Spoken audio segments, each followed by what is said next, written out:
फतेहपुरी मस्जिद के शाही इमाम डॉक्टर मुफ्ती मुकर्रम को लगातार पिछले 3 दिन से उनको और उनके परिवार को जान से मारने की धमकियां आ रही हैं, जिसके बाद में लाहौरी गेट थाने को एप्लीकेशन दी गई है। जो डीसीपी नॉर्थ डिस्ट्रिक्ट हैं सागर सिंह कलसी, उनको सूचित किया गया है। और क्या पूरा मामला है, बात करने के लिए शाही इमाम डॉक्टर मुफ्ती मुकर्रम इस वक्त हमारे साथ में मौजूद हैं। इमाम साहब, क्या पूरा मामला है और कब से इस तरीके की जो लाइफ थ्रेटनिंग कॉल्स हैं वो आ रही हैं आपको और आपके परिवार के लिए? 5 तारीख को आई पहले कॉल।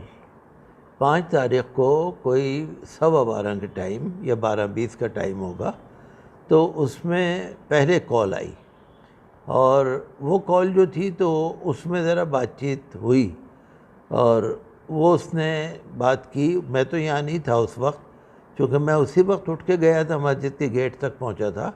तो मौलाना अनस अहमद हमारे साहबजादे नाइब इमाम वो थे यहाँ पर, तो उन्होंने कॉल सुनी थी। तो उसने वही जो एक ज़बान होती है उनकी फ़िरक़ा परस्तों की, वही ज़बान थी और उसके अंदर इमाम और इमाम की फ़ैमिली और फिर मस्जिद को उड़ा देंगे और क्या क्या कर देंगे। और फिर उसमें हज़रत हुज़ूर सल्लल्लाहु अलैहि वसल्लम के बारे में भी, कुरान के बारे में भी, इस्लाम मज़हब इस्लाम के बारे में भी बहुत बकवास थी। तो वो तो मौलाना अनस तो ये कह रहे थे कि मैंने तो रिसीवर से पूरी तरह बात भी नहीं सुनी और मैंने तो सुनने का जी नहीं चाहा। मैंने कहा जो बकवास करते हैं लोग कर रहे होंगे। फिर उन्होंने रिसीवर रख दिया तो फिर दोबारा कॉल आई, फिर दोबारा से उसने यही इस तरह की बकवास करी। मतलब खुले तौर पर आपको, आपके परिवार को मारने की, हाँ बस वो और मस्जिद को उड़ाने की। जी हाँ, वो बिल्कुल यही जो आप देखते हैं ना, जो कट्टर फ़िरक़ा परस्त होते हैं, जो बहुत ही नफ़रत वाले होते हैं ना, तो वही ज़बान जो बोलते हैं वही ज़बान थी उसकी। और बहुत ही गालियाँ वालियाँ, पता नहीं क्या क्या तरह तरह की, मुसलमानों को गालियाँ, हमको गालियाँ, मस्जिद को गालियाँ, मज़हब इस्लाम को बुरा कहना है करना। तो 5 तारीख को कॉल आई तो फिर मैंने लिख कर डीसीपी साहब को इसका एक लेटर दे दिया, डीसीपी थ्रू एसएचओ। तो मैंने ये वहाँ दिया, रिसीव कराया और रिसीव कराने के बाद फिर उन्होंने इस पर कार्रवाई की होगी, ज़रूर की होगी। और मेरी फ़ोन से भी, टेलीफोन से बात हुई थी, डीसीपी साहब से भी बात हुई थी, मिस्टर सागर सिंह कलसी बहुत अच्छे आदमी हैं, डीसीपी हैं इलाके में, तो उनसे भी बात हुई, एसएचओ साहब से भी बात हुई।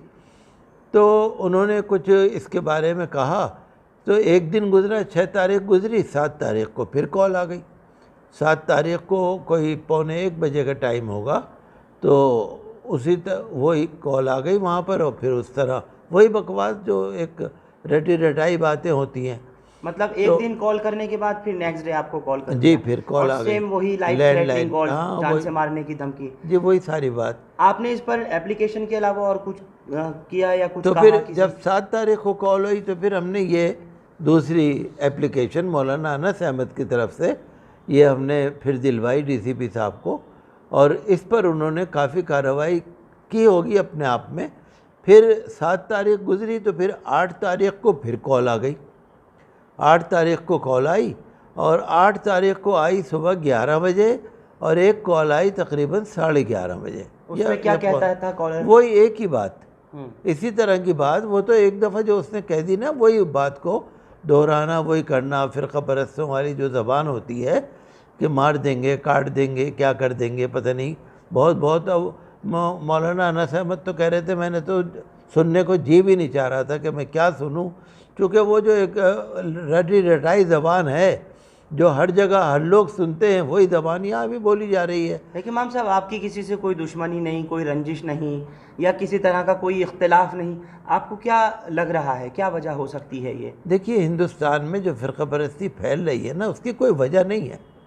वो फतेहपुरी मस्जिद एक मशहूर मस्जिद है, सारी दुनिया में इसका नाम है फतेहपुरी मस्जिद। उन्होंने सोचा कि अगर इस मस्जिद के लिए हम थ्रेट कॉल देंगे और धमकियाँ देंगे तो ज़रा ज़्यादा बदअमनी फैलेगी, ज़्यादा फ़िरक़ा परस्ती फैलेगी, मुसलमानों में इश्तिहाल पैदा होगा, मुसलमानों में गुस्सा आएगा, और फिर ईद उल अज़हा का मौका है, त्यौहार का मौका है, तो वो तो बदअमनी फैलाना चाह रहे हैं ना लोग। तो आप ही क्यों?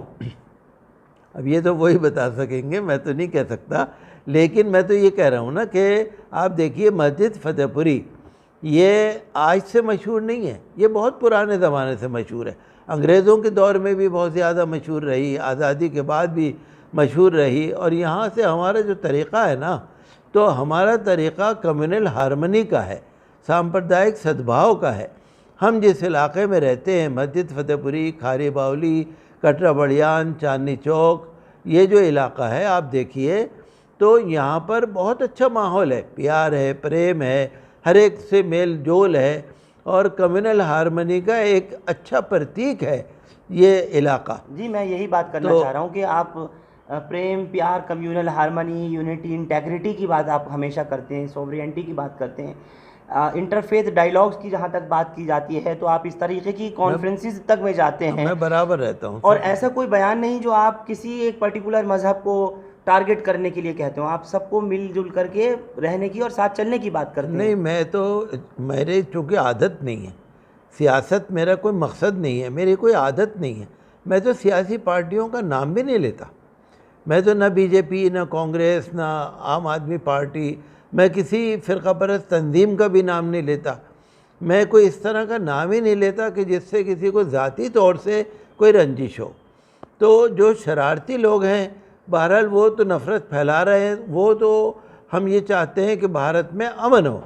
हम तो ये चाहते हैं कि भारत सरकार का कोई भी नुमाइंदा हो, कोई भी उनका जो भी उनका रिप्रेजेंटेटिव हो, वो आके एक दफ़ा संबोधन करे टेलीविज़न पर या अखबार में।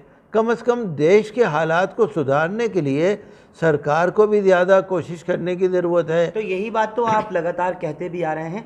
आपकी जानकारी के लिए बताना चाहता हूं कि एफआईआर दर्ज कर ली गई है, क्या आपको इत्तला है इसकी? जी, मुझे कल ही पता लगा। बल्कि मीडिया से जब मेरे पास टेलीफोन आने शुरू हुए तो सबसे पहले जो मीडिया से फ़ोन आया, नेशनल चैनल है, मैंने कहा भाई आपको कैसे पता लगा? कहने जी इमाम साहब पता तो लग ही जाता है। मैंने कहा देखो, हमारा मकसद ये नहीं है कि हम मीडिया में दें, हमारा मकसद इसको हाईलाइट करने का नहीं है। कानून की जो प्रक्रिया है वो हम पूरी कर रहे हैं। हमने जो थ्रेट कॉल्स आई थी, हमने उसकी एप्लीकेशन इलाके में दे दी, इलाके के बड़े अफसरों को दे दी। कहने लगे आप दें या न दें, लेकिन वो मीडिया में तो आती है बात। नेशनल चैनल पे फिर जब से फ़ोन आया है, जब से नेशनल चैनल पे ख़बर आई है, बहुत सारे लोग फ़ोन कर रहे हैं, हालचाल पूछ रहे हैं, रिश्तेदार पूछ रहे हैं और मुसलमान भी आ रहे हैं कहीं इस तरह से मिलने, मुलाकात करने। तो लोगों के अंदर हैजान तो है। लेकिन मैं आपको बताऊं कि हमारे इलाके में, दिल्ली में, जहाँ तक लोग मुझे जानते हैं और हमारे जितने दूसरे धर्म के धर्म गुरु हैं, सब अच्छी तरह जानते हैं। लेकिन मैं ऐसा समझता हूँ कि जो इस तरह की धमकी वाली कॉल दे रहे हैं, शायद उनको ये पता नहीं होगा कि मैं किस तरह का आदमी हूँ। शायद उनको ये लग रहा होगा कि मस्जिद का एक इमाम है तो कट्टरपंथी होगा, शायद उनको ये लग रहा हो।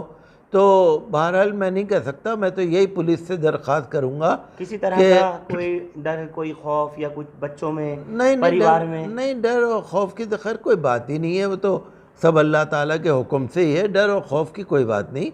बल्कि मुझसे आला अफसरान ने भी कहा कि इमाम साहब आप ज़रा थोड़ा होशियार रहें, और अपने साथियों ने भी कहा, कहने लगे आप जितना लाइट ले रहे हैं इतना लाइट ना लीजिए, ज़रा होशियार रहिए। तो मैंने कहा सब अल्लाह के हुक्म से होगा और हमें कोई फ़िक्र नहीं है। हम ये चाहते हैं कि भारत सरकार और होम मिनिस्ट्री और दिल्ली की पुलिस इस मामले में बहुत संज्ञान ले और इस मामले में जो भी इस तरह के शरारती लोग हैं उनको पकड़े। हम ये चाहते हैं कि भारत में अमन रहे, देश में अमन रहे, इसी तरह का सांप्रदायिक सद्भाव का माहौल बना रहे। हमारा मानना यही है। और हमारी किसी से लड़ाई नहीं है, किसी धर्म की लड़ाई नहीं है हमारी। हम हिंदू भाइयों को अपना भाई कहते हैं, सिख भाइयों को अपना भाई कहते हैं। हम तो कम्युनल हारमनी वाले हैं, हम तो हर एक को अपना भाई और बहन समझते हैं। हमारी किसी से कोई लड़ाई नहीं है।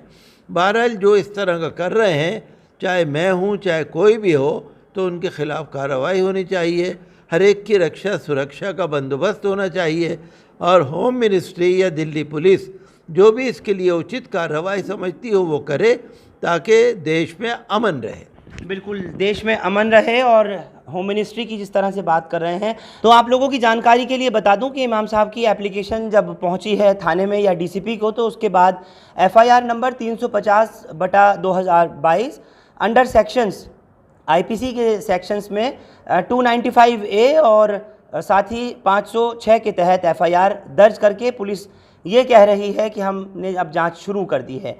जहां तक हमारी बात है, डीसीपी नॉर्थ से सागर सिंह कलसी से बात हुई, उन्होंने कहा हम पूरी तरह फिक्रमंद हैं और इमाम साहब को जिस तरीके की ये लाइफ थ्रेटनिंग कॉल्स आई हैं, जान से मारने की धमकियां आ रही हैं या फिर बराबर जो कॉल्स आ रही हैं, इस पर पूरी तरह से मॉनिटरिंग की जा रही है और ये मामला जो है वो यकीनी तौर पर क्राइम ब्रांच वगैरह को सौंप दिया जाएगा। बता दूं कि यही इमाम साहब का लैंडलाइन फ़ोन है जिस पर लगातार कॉल्स आ रही हैं, जान से मारने की धमकी, मस्जिद फतेहपुरी को उड़ाने की धमकी।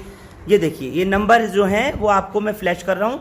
जिस नंबर से कॉल आई है ये इंटरनेट नंबर मालूम देता है ओनली 935, सिर्फ 935 नंबर है।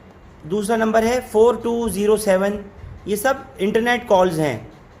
आगे देखें, ये ज़ीरो, यानी कोई कुछ नंबर ही नहीं है, सिर्फ ज़ीरो लिख करके आया है। दूसरा नंबर देखिए 03444, इस नंबर से कॉल आई है। 232, इस नंबर से कॉल आई है। उनसे लगातार इमाम साहब को जान से मारने की धमकी के, मस्जिद को उड़ाने के और जो परिवार है उसको ख़त्म करने के, इस तरीके की कॉल्स आ रही हैं। इमाम साहब, बस आखिरी सवाल आपसे, इससे पहले क्या कभी इस तरीके से हुआ है? और जहाँ तक मुझे याद पड़ रहा है, लोग बताते हैं कि एक मरतबा पहले त्रिशूल से भी अटैक हुआ था नायब इमाम के ऊपर, मरहूम मौलाना मौज़म पे, तो क्या इसको लाइट लेना उचित रहेगा? पहले जब आडवाणी जी की यात्रा यहाँ से निकल रही थी तो मैं ओखला मोड़ पे थर्मल पावर स्टेशन, जो वहाँ पर एक कोई जलसा था, वहाँ पर गया हुआ था। तो मौलाना मौज़म अहमद जो हमारे छोटे भाई थे, इंतकाल हो गया उनका, तो वो यहाँ से मस्जिद से निकल के जा रहे थे तो 3-4 लड़कों ने पकड़ के तिरछुल उनके मारा और वो सीने पे लगा उनके और ब्लड निकलने लगा। लेकिन वो तिरछुल उन्होंने फिर दोबारा निकाल के फिर दोबारा से वार किया और फिर उसका काफ़ी खून हो गए थे कपड़ा उनका। ये कितने साल पहले की बात है लगभग? ये आडवाणी जी की जो यात्रा निकल रही थी शायद 90 या 91 की बात होगी। तो वो जो यात्रा आडवाणी जी निकाल रहे थे पूरे देश में, तो जब फतेहपुरी मस्जिद की तरफ से यात्रा निकली थी तो चांदनी चौक की तरफ से यात्रा निकली और कटरा बड़ियान की तरफ जो भीड़ खड़ी हुई थी उनमें से 2-4 लड़कों ने उनको पकड़ के मारा, तिरछुल मारा। एक दफ़ा मारा तो वो अटक गया, फिर दोबारा उन्होंने मारा। तो उसको लेके वो फ़ौरन लाहौरी गेट पुलिस स्टेशन के लोग आ गए, ड्यूटी पर थे, और उन्होंने पुलिस स्टेशन में ले जाके ऊपर की तरफ कमरे में उनका कुर्ता वुर्ता धो दिया सारा, वहाँ लिटा दिया। लेकिन जैसे ही लोगों को पता लगी और BBC ने 9 बजे की ख़बरों में बता दिया कि मस्जिद फतेहपुरी के इमाम पर त्रिशूल से हमला, तो हर जगह बात उठने लगी। फिर उनको इरविन हॉस्पिटल लेके गए और वहाँ से ड्रेसिंग वगैरह करा के वहाँ से उनको घर लिया है। तो उस वक्त भी ऐसा हुआ। और वैसे थ्रेट कॉल्स हमें टेलीफोन पे तो ज़्यादा नहीं आई पहले, लेकिन लेटर मिलते थे, कोई लेटर मिलते थे और धमकी भरे खत आते थे। और 2006 में मुझे याद पड़ता है कि होम मिनिस्ट्री से भी मुझको सिक्योरिटी मिली थी और दिल्ली पुलिस की तरफ से भी सिक्योरिटी मिली थी। मेरे पास 2 PSO रहा करते थे, 3-4 साल तक यही रहा। तो होम मिनिस्ट्री के जो PSO थे सिक्योरिटी वाले, वो वापस ले लिए गए, लेकिन दिल्ली पुलिस के PSO अभी मेरे साथ हैं। तो मतलब ये कि थ्रेट कॉल्स इस तरह की नहीं आई, फ़ोन पे कभी नहीं आई, और अगर एक आध आई होगी तो वो तो हमने उसको अवॉइड कर दिया। अगर अभी भी बार बार फ़ोन नहीं आता तो शायद हम पुलिस में कंप्लेंट भी नहीं करते। बिल्कुल, जैसे आपने कहा 3 दिन लगातार जो है वो कॉल आती रही, और यही वजह है, हम भी यही अपील करते हैं शाही इमाम डॉक्टर मुफ्ती मुकर्रम से कि इस मामले को लाइट ना लें, जैसे पुलिस भी कह रही है। इसकी जो सीरियसनेस है उसको ज़रूर समझे जाना चाहिए और सुनिश्चित करना चाहिए पुलिस को इस चीज़ को देखते हुए कि इमाम साहब और इनकी पूरे परिवार को, और ख़ास तौर से मस्जिद की जो सिक्योरिटी, यहाँ का जो हिफाजत और इसकी तहफ़्फ़ुज़ है, उसका भी पूरी तरीके से पुलिस को इंश्योर करना चाहिए। आप लोग शाही मस्जिद फतेहपुरी से हमारे साथ इस खबर पर जुड़े आप सबका शुक्रिया। हिंदुस्तान लाइव फरहान याहिया यूट्यूब पर सब्सक्राइब कर सकते हैं और क्लिक कर सकते हैं बेल आइकन हमारी खबर की पहली नोटिफिकेशन के लिए। फेसबुक पर हमारा page Hindustan live Farhan Yahiya follow और लाइक कर सकते हैं। बहुत बहुत शुक्रिया। Thank you for now.